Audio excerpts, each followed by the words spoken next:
दोस्तों, तो आज हम लोग डिस्कस करने वाले हैं शिशुनाग वंश के बारे में। इसके पहले क्या है कि हमने हर्यंक वंश के बारे में डिस्कस कर लिया है। जैसा कि हमने बताया है कि हर्यंक वंश का जो आखिरी शासक था उसका नाम था नागदशक। क्या नाम था? नागदशक। यह जो नागदशक था वो एकदम अयोग्य शासक था, साला एकदम खच्चर शासक था। इसने अपना सेनापति रखा था शिशुनाग को। किसको अपना सेनापति रखा था? शिशुनाग को अपना सेनापति रख लिया। और हर काम, जितना भी डिसीजन होता है था, चाहे वो न्याय के मामला में हो, चाहे किसी के मामला में हो, कोई भी कार्य करना होता था, कोई कहीं पर युद्ध करना है तो भी अपने सेनापति से ही करवाता था, उससे ही सारी जानकारी प्राप्त करता था और उसी से काम करवाता था। तो शिशुनाग ने सोचा कि जब ससुरा कुल कमो हम ही करब, जब कुल कमो हम ही करब तो कौन चीज के तू राजा रह गया। तो इसीलिए इसने क्या किया कि इसने इसको पीछवा से जाके खंजर भोग के उलाट दिया। जब इसको उलाट दिया तो अब अगला राजा बन गया कौन? शिशुनाग बन गया। वहीं से स्थापना कर लिया इसने शिशुनाग वंश की। किस वंश की स्थापना किया? तो शिशुनाग वंश की। मुझे विश्वास है कि आप लोगों को समझ में आएगा कि शिशुनाग वंश जो है, शिशुनाग वंश की स्थापना किसने किया? तो शिशुनाग ने किया था। किसने किया था? शिशुनाग वंश की स्थापना शिशुनाग ने किया था। इसने अपनी राजधानी को, कहाँ, इसकी राजधानी जब यह बना था तो थी पटना। पटना से उठाकर अपनी राजधानी को कहाँ पर ले गया? वैशाली में ले गया। कहाँ ले गया? वैशाली में ले गया अपनी राजधानी, तथा विभिन्न प्रकार के कार्य किया। इसके बाद इसका अगला शासक होता है कालाशोक। कौन होता है? कालाशोक। आप कालाशोक का नाम आते ही आपको पता चल गया, द्वितीय बौद्ध संगीति माइंड में तुरंत आ जाएगा। कालाशोक द्वितीय बौद्ध संगीति। इसका अगला शासक जो बना था, कालाशोक बना था, इसने क्या किया था कि इसने द्वितीय बौद्ध संगीति का आयोजन करा दिया था। कहाँ पर? वैशाली में। कहाँ पर कराया था इसकी आयोजन? वैशाली में। जब इसने वैशाली में, यही देखिए आपका मगध है और यहीं पर वैशाली है, वैशाली में जब इसने क्या किया कि द्वितीय बौद्ध संगीति की स्थापना कर दिया तो इसको डर न लगने लगी। कहें कि विभिन्न प्रकार के विश्व के प्रत्येक जगह से क्या करते थे, लोग आते थे, शिक्षित वर्ग के लोग, बहुत महान महान राजा आते थे। कहाँ पर? यहाँ पर वैशाली में बौद्ध भिक्षु बनने के लिए या बौद्ध संगीति में भाग लेने के लिए आते थे। तो इसको डर सताने लगा। इस ससुरा सोचने लगा कि कहीं ऐसा ना हो कि हमने इसको क्या है कि राजधानी, हमारी राजधानी वैशाली है, और इसको जब आधुनिक भारत की परिकल्पना करने लगा कि, और सोचने लगा, इसको डर न लगने लगा कि कहीं ऐसा ना हो कि कोई विदेशी आक्रमण हमारे ऊपर हो जाए और हमारा राजपाट सब कुछ चला जाए। इसीलिए इसको यह डर सताने लगी। इसीलिए जो वैशाली थी, वैशाली को इसने सांस्कृतिक राजधानी घोषित कर दिया। जैसे आप आज के बारे में आपसे पूछा जाए कि भारत की सांस्कृतिक राजधानी कहाँ है, तो है बनारस, यानी कि वाराणसी से ही पंडित महान विद्वान पाए जाते हैं। कहाँ पर? वाराणसी में। और राजनीतिक राजधानी की अगर आप बात करेंगे तो राजनीतिक राजधानी आपकी कहाँ है? दिल्ली है। ठीक है। उसी प्रकार इसने जो कालाशोक था, कालाशोक समझ चुका था कि अगर हमारी राजधानी वैशाली रही तो वैशाली में प्रखंड विद्वान आ रहे हैं बौद्ध संगीति के सहारे, कहीं ऐसा ना हो कि हमारे ऊपर विदेशी हमला हो जाए। या सोचकर इसने क्या किया कि अपनी राजधानी, जो इसकी राजधानी उस समय थी वैशाली को सांस्कृतिक राजधानी घोषित कर दिया। और अपनी राजनीतिक राजधानी जो थी उसको उठा ले गया पुनः पाटलिपुत्र में। कहाँ ले गया? पाटलिपुत्र में, यानी कि पटना उठा ले गया अपनी राजनीतिक राजधानी। और इसके बाद यह तब स्वतंत्र हुआ। जब स्वतंत्र हुआ तो इसका अगला शासक था जिसका नाम था नंदी वर्मन। क्या नाम था? नंदी वर्मन। इसका अगला शासक था नंदी वर्मन। यो ससुरा अयोग्य था। नंदी वर्मन जो था, जहां पर कालाशोक क्या है, बहुत ही ताकतवर राजा था, बहुत ही अच्छा राजा था, बहुत सुदृढ़ राजा था, योग्य राजा था। वहीं पर इसका जो अगला शासक बना नंदी वर्मन एकदम अयोग्य शासक था। यह ससुरा वह काम किया था जौन क्या नागदशक किया था। इसने भी अपना क्या नाम, सेनापति रख लिया महापद्म नंद को। किसको रखा? महापद्म नंद को अपना सेनापति रख लिया। और हर काम, सारा काम उसी के जिम्मे ठोक दिया कि तुम ही ये सब क्या है संभालो। मेरे बस की बात नहीं है। जब महापदम नंद ने देखा कि सारा काम मुझसे ही ये करा रहा है, तो मैं क्यों ना इसी को उलाट दूं, इसके बाद मैं अपना खुद का राजा बन जाऊं। इसने क्या किया कि इसको जाकर मार दिया। इसका सेनापति ने, महापदम नंद ने किसको मारा? नंदी वर्मन को मार दिया। नंदी वर्मन को मारने के बाद वहीं से तुरंत महापदम नंद ने एक नेक्स्ट वंश की शुरुआत कर दी है, जिसका नाम है नंद वंश। क्या नाम है? नंद वंश। यहीं से शुरुआत हो जाती है आपके नंद वंश की। तो नंद वंश की स्थापना की बात करेंगे तो नंद वंश की स्थापना महापदम नंद ने किया था। महापदम नंद ने किया था। किसको मारकर? नंदी वर्मन को मारा, और महापदम नंद ने क्या किया कि नंद वंश की स्थापना कर दिया। और जो ये महापदम नंद था, ये निम्न कास्ट का था, यानी कि शूद्र जाति का था। किस जाति का था? शूद्र जाति का था। और इसको जो है क्या है कि क्षत्रियों से बहुत एलर्जी रहती थी। इसने क्या है, इसके जमाने में जितने भी राजा महाराजा हुआ करते थे सब क्षत्रिय हुआ करते थे और निम्न कास्ट पर बहुत अत्याचार करते थे। जब ये बना, इसको मारकर शूद्र था, तो कहा ये पहली बार हम बने ना बेटा, अब बता रहे हैं तुमको क्या होता है राजपाट। और इसने क्या किया कि इसने क्षत्रियों को सर्वनाश करने को ठान लिया कि सभी जितने भी क्षत्रिय मिलते थे उनको काट दो, तुरंत काट दो, मार डालो सबको। इसने ऐसी करने लगा, सभी क्षत्रियों का नाश करने को सोच लिया, और इसने सर्व क्षत्रांतक की उपाधि धारण कर ली कि अब सभी क्षत्रियों को हमारे राज्य में, यानी कि मगध में जितने भी क्षत्रिय पाए जाएंगे सबका क्या है, खलास कर दो। जहां पर जो मिला वहां पर तुरंत खलास। इसलिए इसने क्या किया, सर्व क्षत्रांतक की उपाधि धारण कर ली।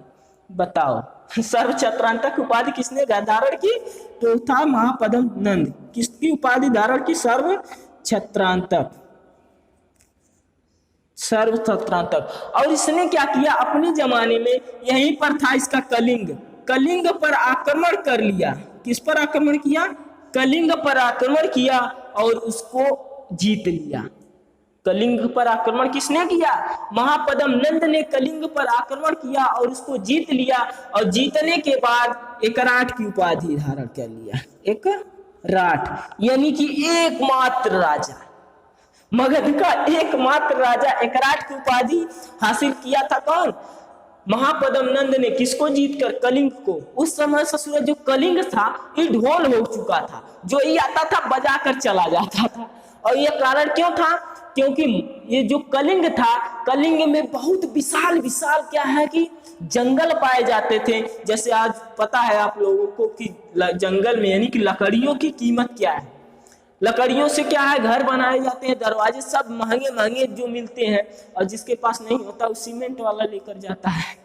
क्या है कि इसीलिए इसकी लकड़ियों की बहुत जरूरत थी, और जो भी आता था जिसकी भी निगाह पड़ती थी वह तुरंत कलिंग पर आक्रमण करके उसको जीतना चाहता था। और इसने भी, महापदम नंद ने भी कलिंग पर आक्रमण किया और उसको जीत कर क्या किया था, एकराट की उपाधि धारण की।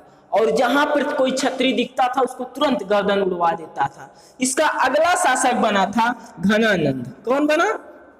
घनानंद इसका अगला शासक बना। इस असुर जो घनानंद था ये एकदम अय्यास था। कितना क्या था? ये घनानंद इतना अय्यास था कि हमेशा दारू के नशे में रहता, हमारे को कोई नहीं कुछ कर सकता, यानी कि क्या था, एकदम अय्यास था। और क्या है, हमेशा ऑर्केस्ट्रा देखा करता था, हमेशा बढ़िया बढ़िया छोकरी लाता था, उसको नचाता था, पीता था, खाता था, ऐश करता था, और पर डे बदलता था। मेहरारू तो पर डे बदलता था।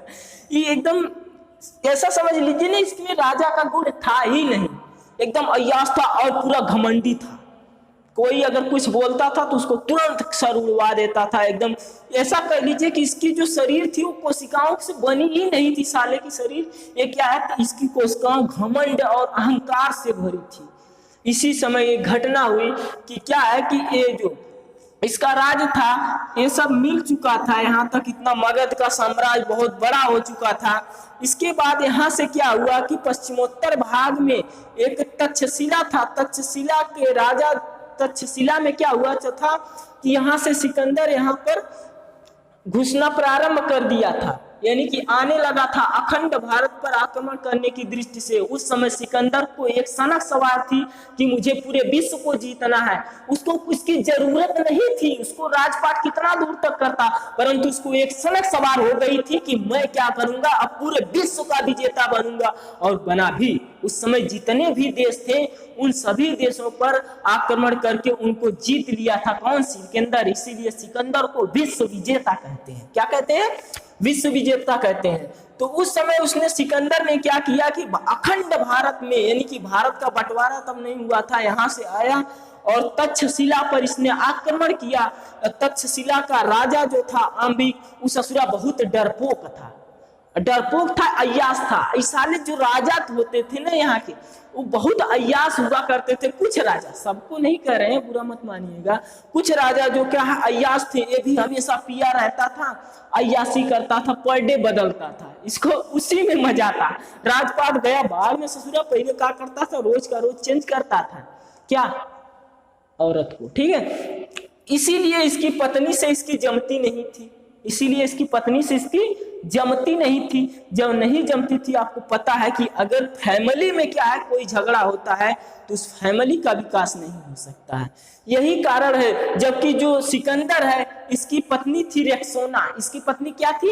रेक्सोना। और देखने में बहुत एकदम स्मार्ट थी, यानी कि ब्यूटीफुल लेडी थी। और सिकंदर इसको बहुत ज्यादा पसंद करता था, रेक्सोना भी सिकंदर को पसंद करती थी। इन दोनों में पूरा जमती थी। ठीक है, जब सिकंदर तक्षशिला पर आक्रमण किया तो इस समय पी रखा था और इस डर के मारे कोई दिमाग का काम नहीं कर रहा था इसका। तो इसने क्या किया कि जाकर अपना घुटना टेक दिया, माई बाप अब आप ही हो, मैं आपके हवाले कर रहा हूं अपना राजपाट। इसने साला इसको बिना युद्ध लड़े क्या है कि अधीनता इसकी सिकंदर की स्वीकार कर लिया। और यही पर नहीं रुका ये आंबिक, ये साला इतना गद्दार निकला कि इसने सिकंदर को एक और उपदेश दे दिया कि सिंध के राजा जो पोरस हैं उन पर भी आप आक्रमण कीजिए। उनको अगर आप क्या करेंगे, आक्रमण करेंगे तो उसमें मैं आपकी मदद करूंगा। तो इसीलिए कहा जाता है कि हमें तो अपनों ने लूटा, गैरों में कहाँ दम था। हमें तो अपनों ने लूटा, गैरों में कहाँ दम था। हमारी किस्ती थी डूबी वहां जहां पानी ही कम था, जहां पानी ही कम था। यानी कि हमारे देश के ही लोग हमारे ही देश पर आक्रमण कराने का काम किए हैं। जैसा कि यहाँ पर देख रहे हैं आप लोग, क्या है, आंबिक, तक्षशिला का राजा आंबिक साला अपने को खुद क्या नाम अधीनता स्वीकार कर लिया, परंतु सिंध के राजा पोरस पर आक्रमण करने की बात किया और कहा सिकंदर को कि आप यहाँ पर इस पर आक्रमण करिए और मैं आपकी सहायता करूंगा, सारी पोल मैं दूंगा। ठीक है, इसके बाद क्या किया कि सिकंदर ने सिंध पर आक्रमण किया और पोरस को बहुत बुरी तरह से युद्ध में क्या नाम है उसको हानि हुई।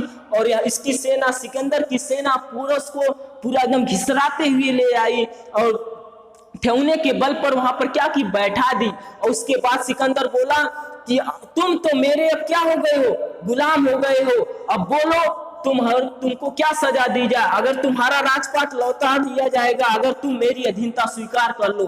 तो पोरस उस समय भी बोला कि मुझे नहीं चाहिए गुलामी, मुझे किसी के टुकड़ों पर पलने की आदत नहीं है।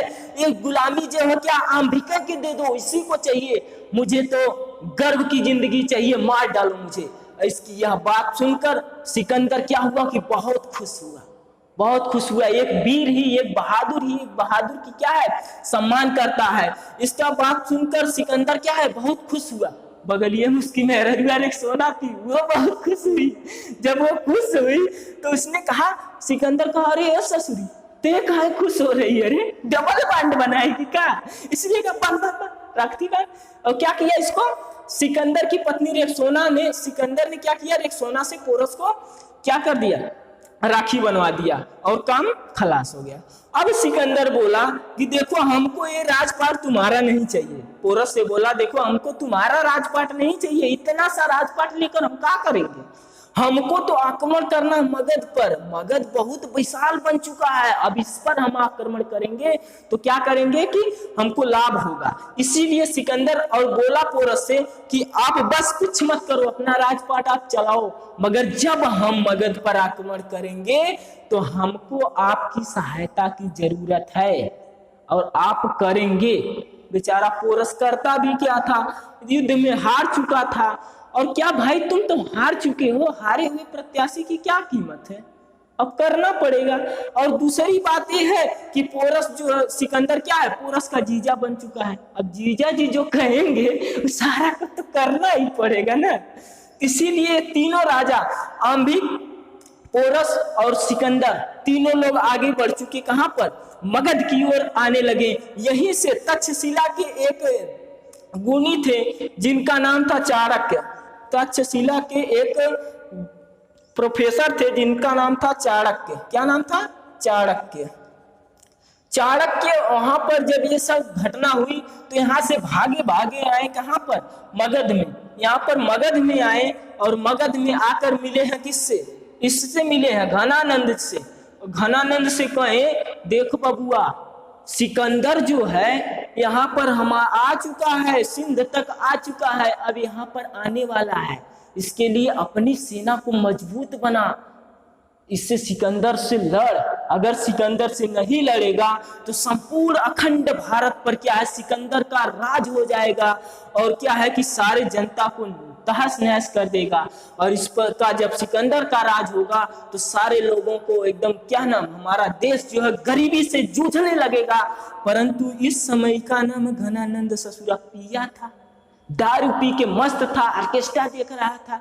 तब क्या हुआ, जब ऑर्केस्ट्रा देख रहा था तो इसने कहा कि साला कहाँ का पंडित आया यार, मुझको, मैं राजा हूं और मुझको ही बता रहा है। और उसने बहुत क्रोधित हुआ और क्या किया कि अपने सेनापति को, अपने क्या नाम, सेनापति को आदेश दिया और उसकी जो लट थी, यानी कि पीछे जो लट बांधते थे, और उसको पकड़वा कर उठवा कर फेंकवा दिया अपने क्या नाम गेट से बाहर। कहा भागो। और उसी समय उसकी लट क्या नाम, चाणक्य की लट क्या है, खुल जाती है। और उसी समय चाणक्य कसम खाते हैं कि जब तक मैं तुम्हारा धरती से सर्वनाश नहीं कर दूंगा तब तक ये अपनी लट नहीं बांधूंगा। यहाँ से चले जाते हैं, तुरंत चले जाते हैं चाणक्य तक्षशिला में और अपने प्रिय शिष्य जिसका नाम था क्या, चंद्रगुप्त मौर्य। क्या नाम था, चंद्रगुप्त। चंद्रगुप्त से कहते हैं कि अब ससुरे को नहीं छोड़ेंगे घनानंद को, इस साला बेइज्जती कर दिया हमारी भरी सभा में है। तो परंतु गुरु चाणक्य ने चंद्रगुप्त को नहीं बताया कि घनानंद ने क्या है, हमारी बेइज्जती की है, हमारी लट साला उखड़वा कर फेंका दिया है, ये बात नहीं बताएं। तो इसके बाद क्या हुआ, इन्होंने कहा कि देखो बाबू चंद्रगुप्त, यहां से क्या है कि सिकंदर आ रहा है, हमारी अखंड भारत पर क्या है, विजय प्राप्त करने के लिए, आक्रमण करने के लिए इसको हमें रोकना होगा। इसको हमें क्या करना होगा, रोकना होगा। तो चंद्रगुप्त मौर्य का तो अरे गुरुजी आप चढ़ा उड़ा ले लगा का आखिर तू बतावा, हम तो न राजा हिला न कुछ हिला, तो आखिर हम रोकब कैसे उनके। इस साले तीन राजा, हम आम्बिक, हम पोरस और खुद सिकंदर और विश्व विजेता सिकंदर भी है, तो हम कैसे रोकब, हम तो राजा हिला ना।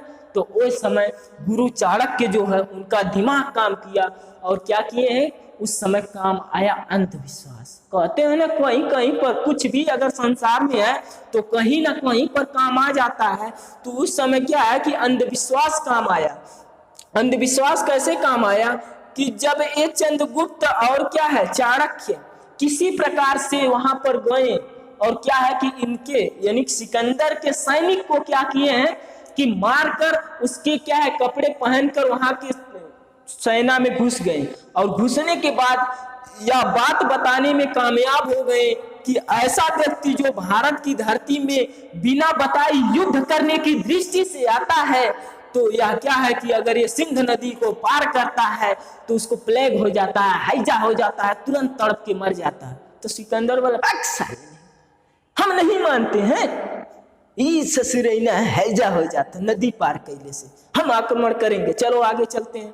तो उसी समय क्या किए कि ये चाणक्य और क्या नाम चंद्रगुप्त मौर्य ने कुछ लोगों के भोजन में क्या है जहर मिला दिए। क्या मिला दिए, जहर मिला दिए। और गुरु चाणक्य का जहर ऐसा था, उनका जहर ऐसा था कि आज खाओ 2 दिन बाद मरो, आज खाओ 4-6 दिन बाद मरो, ऐसी प्रक्रिया थी।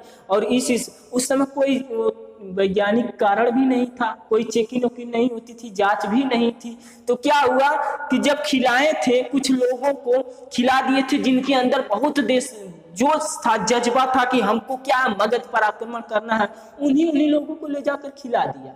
जब खिला दिया ये जहरवा, तो 5-6 दिन बाद जब जान गया कि इस दिन अब ये मरने वाले हैं, तो ले गया घुमाने के लिए। कहाँ पर? सिंध नदी पर घुमाने के लिए गया है। चलो किसके किसके अंदर जोश है, चलो दिखाएं, चलो चलते हैं, देखते हैं कि रास्ता हमारा कौन सा होगा। तो 8-10 लोगों को लिवा कर गया यहाँ पर, ये लोग देखे और वापस आए। तो कोई क्या ना, कुछ देर बाद किसी को एकदम आंखें फूट गई, किसी बात कोई एकदम मिर्गी आने लगी, किसी को क्या क्या हुआ। तो उसके बाद ही चाणक्य बोले देखो यही होता है, यही होता है यहाँ पर। ये क्या नाम है, भारत जो है देवताओं की धरती है। यहाँ पर अगर बिना बताए कोई इससे प्रवेश करके आक्रमण करने को सोचेगा तो क्या यह हाल हुई। देखा है कि क्या है, इसकी सेना भयभीत हो गई सिकंदर की। सिकंदर बहुत मनाना चाहा कि हमें आगे बढ़ना है, मगध पर आक्रमण करना है, परंतु उसकी सेना तैयार ही नहीं हुई। कही कि मैं अब तैयार ही नहीं हूँ। राजा ससुरा तो का जाए खेत तू जो हमने न जाए हई देखत हवा है अब मर गई। ओह में कुछ लोगन का शादी भई लाल जल्दी में, जब जल्दी शादी भइल तो उसमें फोनो ना रहा कि हाल चाल ले नहीं।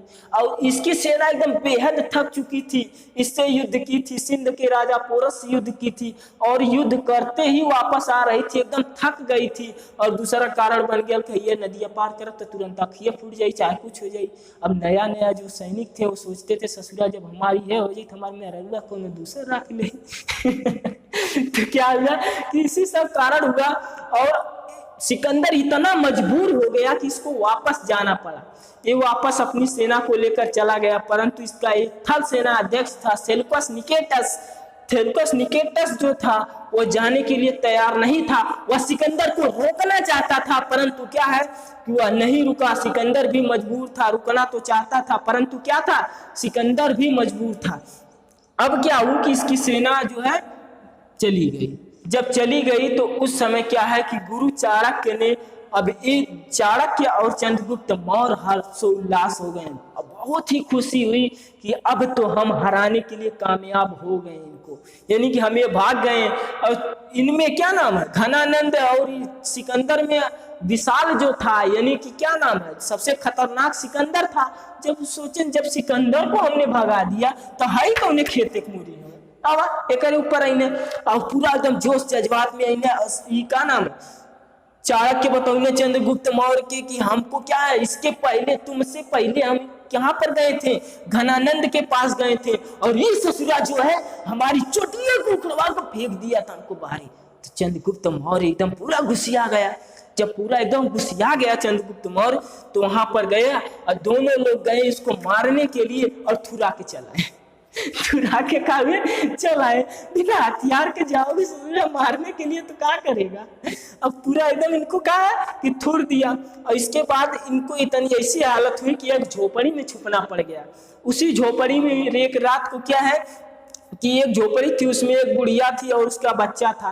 वो उस समय खिचड़ी बनाई थी और खिचड़ी क्या है, उसका बच्चा हाली से निकाल के पूरा हाथ से लेकर निकाला, तुरंत हाथ जल गया। तो बुढ़िया कहती का रे तो एकदम चंद्रगुप्त मौर्य बन गया है का, ये इकट्ठा काहे खाए के चाहत है, इसको साइड से खाना, थोड़ा खा। चंद्रगुप्त मौर्य की तरह इकट्ठा जाके आक्रमण कर दे रहा है इतना विशाल मगध साम्राज्य पर। तो उस समय इन लोगों को यानी चंद्रगुप्त मौर्य और चाणक्य को ये बात समझ में आई कि हम एकाएक चाहेंगे पूरा मगध को हासिल करना तो नहीं होगा। क्या किए, अब धीरे धीरे कहीं यहाँ से इधर से धीरे धीरे थोड़ा क्या है आक्रमण करके जीतने लगे, धीरे धीरे क्या है जीतने लगे। और अंत में क्या किए कि घनानंद को ऐसी मौत दिए, क्या नाम है, चंद्रगुप्त मौर्य ने घनानंद को, जो इसकी कोशिका थी ससुरा की घमंड से बनी थी, घमंडों को चूर चूर कर दिया और पूरे मगध साम्राज्य पर अपना राज्य स्थापित कर लिया। यानी कि इसको घनानंद को मारकर एक नए वंश की स्थापना की जिसका नाम पड़ा मौर्य साम्राज्य। क्या नाम पड़ा, मौर्य साम्राज्य। तो दोस्तों आपको आज का सेशन कैसा लगा, अगर अच्छा लगा हो तो शेयर सब्सक्राइब और लाइक करिएगा और फिर मिलते हैं नेक्स्ट वीडियो में मौर्य साम्राज्य के साथ। तब तक के लिए जय हिंद।